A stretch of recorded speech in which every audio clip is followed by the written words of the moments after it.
Hey guys, how's it going? James Nation here with Technic Nation, and today we're going to be taking a look at the Motorola G5S Plus, what I think may be the best valued phone on the market today.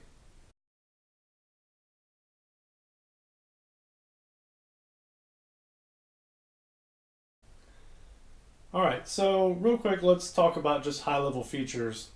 First, you have the all metal design, which I believe is a change from prior G series phones. It's really nice. It's got a good feel to it. It's not too slick. It's kind of what you'd expect out of really more of a high class or high grade phone. You have a 5.5-inch LED screen, and it's a good screen. It's not maybe as fancy as some of the other ones in the market today. It's just your typical LED, but really I think, as you'll see, the 1080p resolution is more than adequate for anything you'd use your phone for. You have a 3,000 milliamp hour battery, which for me has provided more than enough battery power for a full day with a little bit left over. And it is a pretty quick charging battery. They say you can get 6 hours of use in a 15-minute charge, which I really didn't test that per se, but it does charge quickly. It does also come with a fingerprint reader, so simply put your thumb, finger, whatever you set on the little reader down there, and boom, you're in. Other features include the 13 megapixel rear cameras. It does have dual cameras, but it's not kind of what you've seen other companies use. You don't have one that's a wide aperture and one that's kind of a telephoto lens. So we'll talk more about that, but it's a good camera. Front camera, it's an 8 megapixel, so more than adequate for any selfie taking or anything else like that. All right, so if we look a little bit deeper in the specs, the first thing you'll probably want to know about is the performance of the phone. And it has a 2 gigahertz octa-core processor, and really we'll do some side-by-sides to show you, but it's pretty even with other much more expensive phones on the market, so it performs very well. So let's take a look at some load times for this compared to the iPhone 10.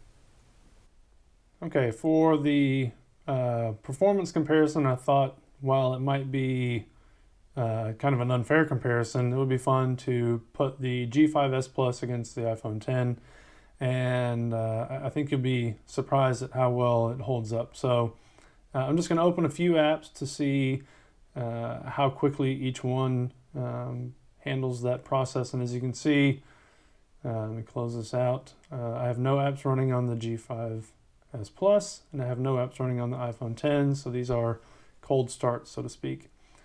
First, we'll open Twitter and see how they perform. And actually, the G5S may have outperformed the 10 on that one, so that's a good sign. Next, we'll take a look at Auto Trader. So this is one I spent a lot of time on. I'm kind of a car nut, so let's open that up and see how it does. And again, the G5S Plus was a little bit faster than the 10, so it's kind of surprising here. Let's see what else we can get going for comparisons. How about Hill Climb? So I don't know if any of you guys have ever played the game, but it's a pretty simple little racing game. But let's see how they do. And go. All right, so on this one, looks like the iPhone 10 was definitely a little bit quicker, but not a substantial difference. Nothing huge, but was certainly a little bit quicker. And let's do one more. Let's take a look at Snapseed, which is a great little photo editing application, and we'll see how they do now. All right, again, G5S Plus was just a shade faster than the iPhone 10, so pretty surprising. The 10, I've only had this for obviously a couple of months, so it's certainly not tired or worn out like you might see in some older phones. Okay, let's do one more test just for grins. Let's see how Chrome loads on the two.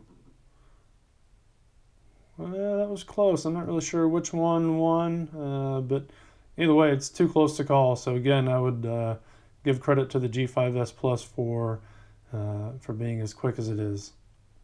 So next I want to talk about the screen. Like I mentioned, it's a 5.5 inch 1080p HD screen, and I really wasn't sure what to expect. You know, a lot of companies are using more current, newer LED technology, but I have to say, for pretty much anything I've used the phone for, the screen on here has been more than adequate. It's been very nice, actually.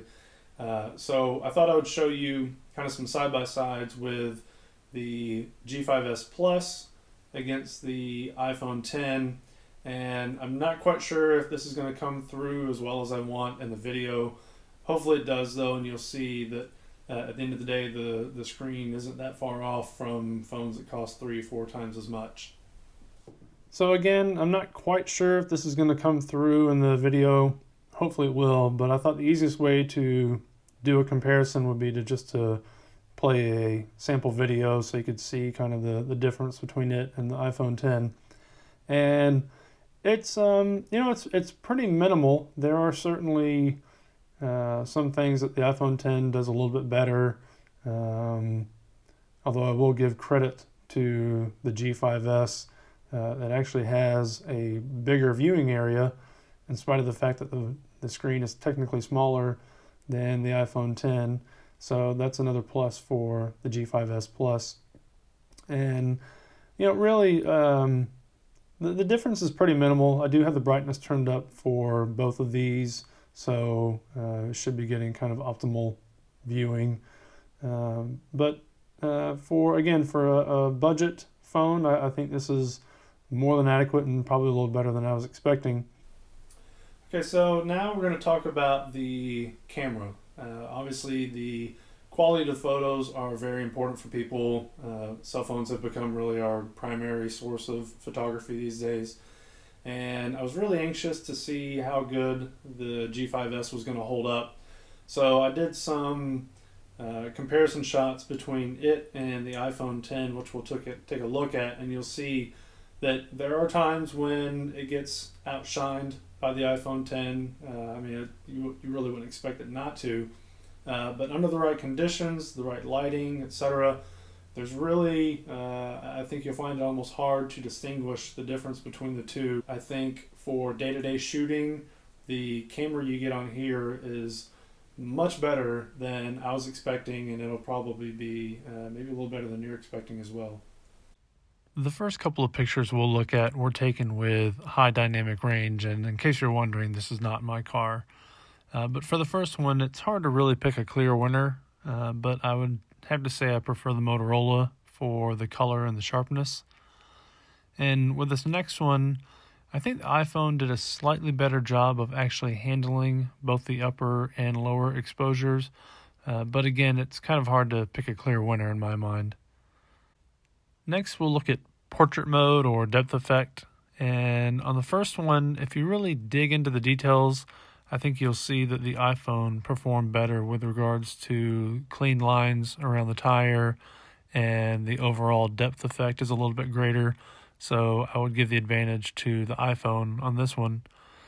For the second one, though, the iPhone didn't really outperform with regards to the clean lines.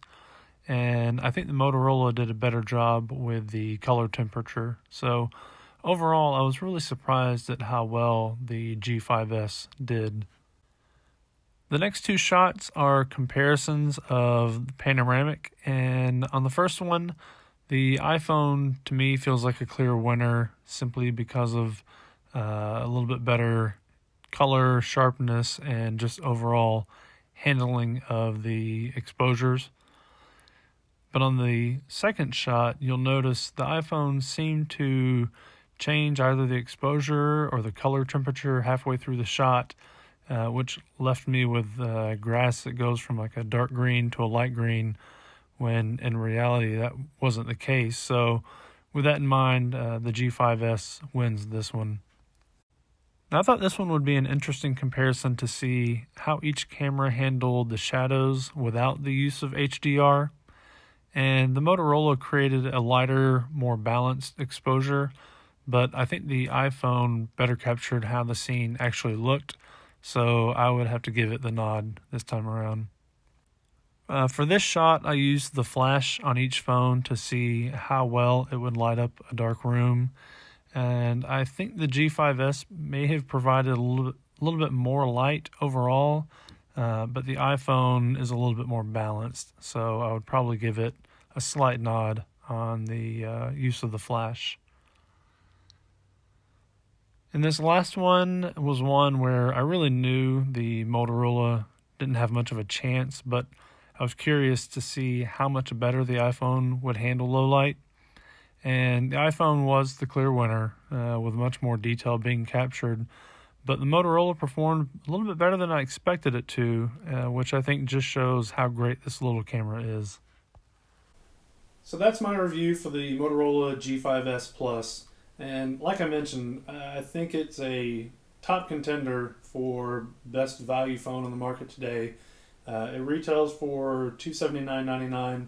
I think it was on sale recently for $239.99. I'm not sure if that's still the case, but either way, at the $280 or $240, you're going to be really hard pressed to find a phone that can compete with this one in that price bracket. So I hope you found the review helpful. If you have any questions, please feel free to let me know in the comments below. Otherwise, I hope you enjoyed the review. Thank you.